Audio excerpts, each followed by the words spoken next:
Welcome to this edition of the virtual SpaceTV. I'm Amanda Bush, your host.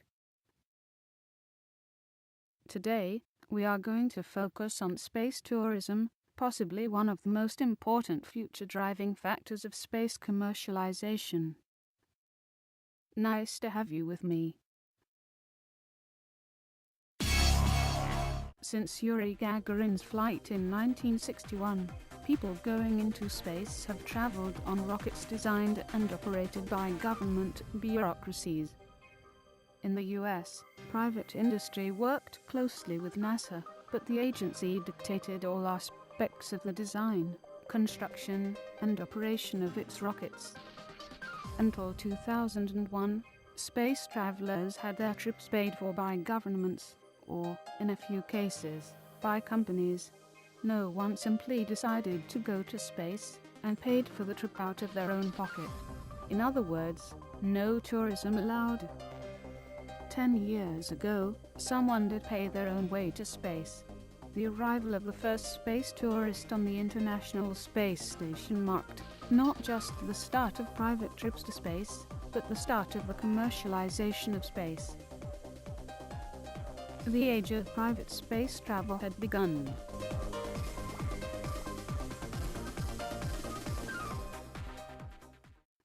By the way, there is a very nice broadcast from my colleague Miles O'Brien, called Space Tourism 10's10. Watch it on milesobrien.com. It is really worth having a look at.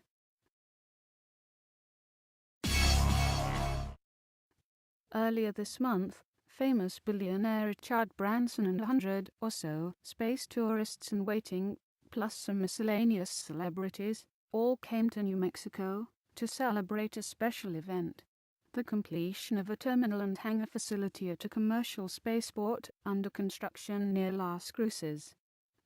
Branson's Virgin Galactic Company is the anchor tenant for Spaceport America. Within a year or two, the first 6 of Virgin Galactic's customers will board a spaceship tour at the terminal, and they will be carried to about 15 kilometers in altitude by a white knight to aircraft and dropped. The rocket engine will quickly fire and zoom the travelers, along with 2 pilots, up to 100 kilometers, the official boundary of space. The passengers will enjoy the thrill of riding a rocket. They will experience several minutes of free fall and observe the beauty and curvature of the Earth below and the grand canopy of the dark and sparkling cosmos above.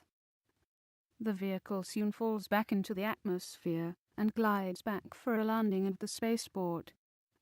Eventually, several such flights will take place every day. This sort of up and down jaunt is called suborbital space tourism. It doesn't provide the extended stay in space of an orbital flight, but is far less expensive, though not exactly cheap. Virgin Galactic is charging $200,000 for each ticket. Let us now enjoy the remaining part of the video.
Virgin Galactic is not the only company developing suborbital spaceships. X-Core Aerospace, for example, based in Mojave, California, is developing the Lynx rocket plane, which will take off from a runway and reach 100 kilometers without the need for a carrier plane. The pilot and passenger will remain seated in a compact cabin, but will still have a tremendous view of the Earth and sky. And the price is only $100,000. X-Core has built and flown 2 low-altitude rocket planes already, and the Lynx is now under construction.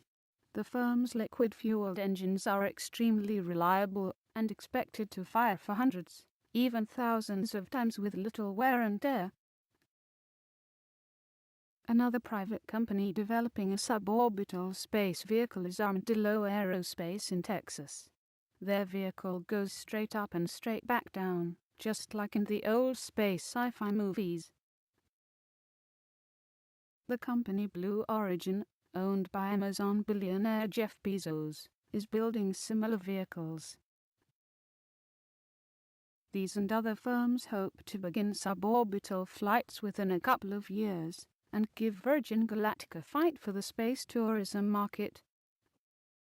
With competition and high flight rates, suborbital spaceflight ticket prices should fall to the low tens of thousands of dollars within a few years. The ultimate in space tourism, of course, is a flight to orbit.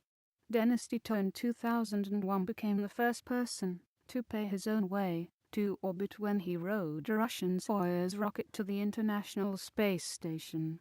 6 other space tourists have since followed him. Despite the astounding cost of about $25 million, there would have been many more than this, but there were only that many Soyuz seats available for private customers over that time. The visitors to the ISS all say it was one of the greatest experiences of their lives. One of them, Charles Simonyi, even paid to go twice. Microgravity is, of course, a particular highlight of going to space. However, observing the magnificent Earth below is said to be endlessly captivating and worth the trip.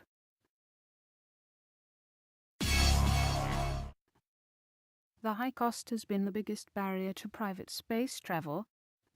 The builders of the suborbital spaceships believe the lessons they learn from flying rocket vehicles routinely to 100 kilometers will allow them to build low-cost orbital vehicles in a few years. Other companies, though, are skipping the suborbital step and are going directly to orbital rockets. The end of the Space Shuttle program has left NASA in need of transportation to space. The agency is working with commercial companies to develop vehicles for bringing cargo and crews to the ISS. This will accelerate the arrival of commercial transportation to orbit. One company that NASA is working with is SpaceX, which was founded by Elon Musk, who made a fortune as a dot-com entrepreneur. His long-term goal is to reduce the cost of getting to orbit by as much as a factor of 100 from current prices.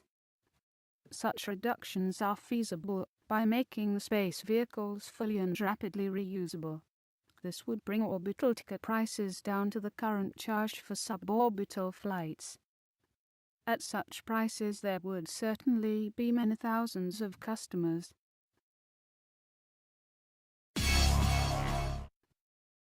But where will so many private space tourists go? The ISS can only handle 1 or 2 at a time. Fortunately, there are serious efforts going on to develop private space stations. Robert Bigelow, the owner of the Budget Suites company in the US, is dedicating several $100 million to the development of large space habitats. They are based on expandable technology originally developed by NASA and will offer much more room than the ISS modules. His company has already successfully placed 2 prototypes into orbit. They will be ready to launch their full-scale habitats as soon as private passenger spaceships like that from SpaceX and Boeing are flying. There is also Orbital Technologies, a Russian company that plans to put a commercial space station in orbit later this decade. The reliable Soyuz crew vehicles and Progress cargo vessels would provide the transportation to the 7-person station.